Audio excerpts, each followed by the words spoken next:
Hey guys, so my name is Marie Düster, and this is my Genius Hour, and it is entitled The Linguistics Lowdown. For those of you who don't know, linguistics are the study of languages, and don't be fooled, I am not going to teach you what a language is. I am actually going to tell you how languages are totally awesome and why you should really learn more than one. So, to get started, if there's one thing that our country, the United States, is behind on, it is expanding multilingualism. Compared to Canada and Europe, the US is incredibly behind when it comes to promoting languages other than English. And so today we're going to explore just how behind the US is, the benefits that we're missing out on by not having many of our citizens know more than one language, the easiest languages for us as English speakers to learn, and then some tips for learning another language if you so choose. So here are some statistics to get us started. So in 2001, 66% of Canadians knew only one language, while almost 30% knew two or more. In comparison, 53% of Europeans know more than one language. That's a pretty crazy number considering the population of Europe. And compared to the United States, in 2000, only 17.9% of Americans speak another language other than English at home. It's obvious that there are some pretty crazy disparities between the US and Canada and Europe, and I honestly think that the US is missing out on some pretty important cultural, social, and economic opportunities that lie in promoting multilingualism. I also included a little chart from the US Census from 2009, and it is all about the languages that are spoken at home in the US.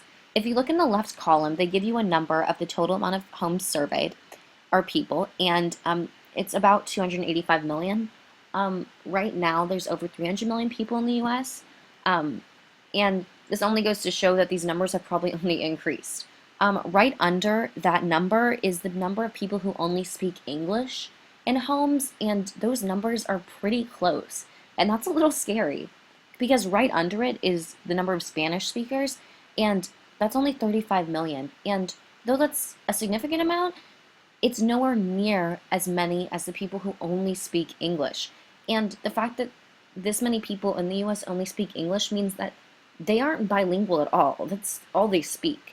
And the US is really holding themselves back by not making their people more aware of what they're missing out on.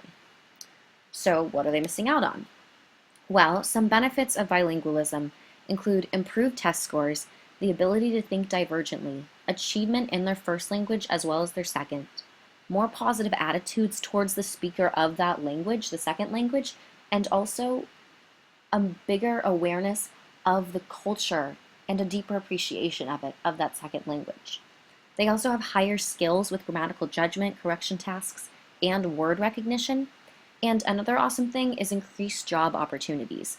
If you know more than one language, this is going to make you a much more competitive applicant for a job. And in a time like this, when our economy isn't so great, you want any edge that you can get. And countries want, and companies want international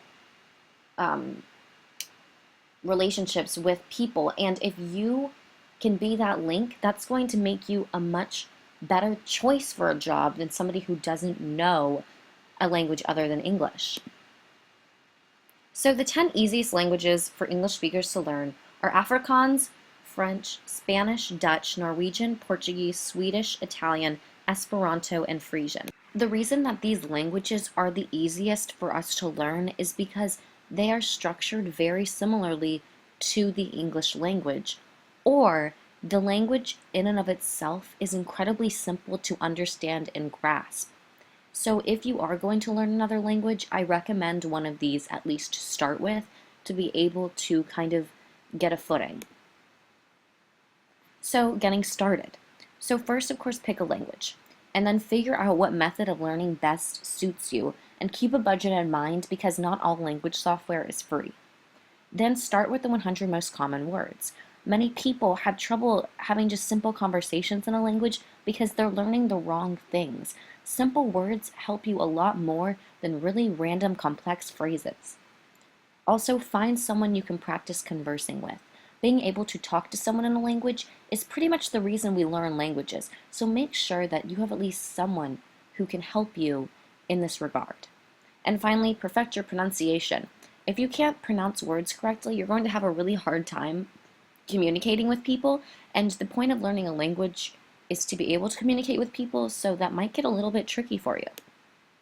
But an important tip, learning a language online can be really difficult. I had an experience with this that really didn't end well because I was unable to ask my instructor questions because it was online and be able to converse with her in the language because, one, it wasn't even offered, but two, there just wasn't any opportunity to do it.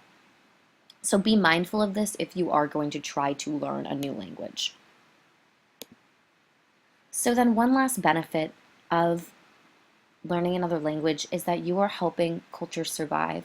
UNESCO tells us that it is estimated that if nothing is done, half of 6,000 plus languages spoken today will disappear by the end of the century. And with this, cultural wealth is lost as well as ancestral knowledge. And it's pretty awesome that just by learning another language, you can help preserve this. You can help keep someone's heritage intact. And if that doesn't want you to pursue another language, I don't know what to tell you because that's pretty awesome. And finally, some fun words to get you started on your language learning. I'm only going to do two, but my two favorite. But so the first one is Kummerspeck. It's German, and it means excess weight gained from emotional overeating, literally grief bacon. And then the other one is Leogenic. It's Tagalog, and if you've ever seen the movie Clueless, Cher, the protagonist, describes a girl's face as a full-on Monet.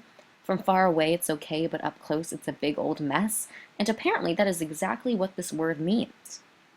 So as you can see, languages are incredibly complex and weird, but really cool. And through learning another one, we can expand our cultural knowledge and help ourselves much more than what we're doing right now, which is limiting our growth.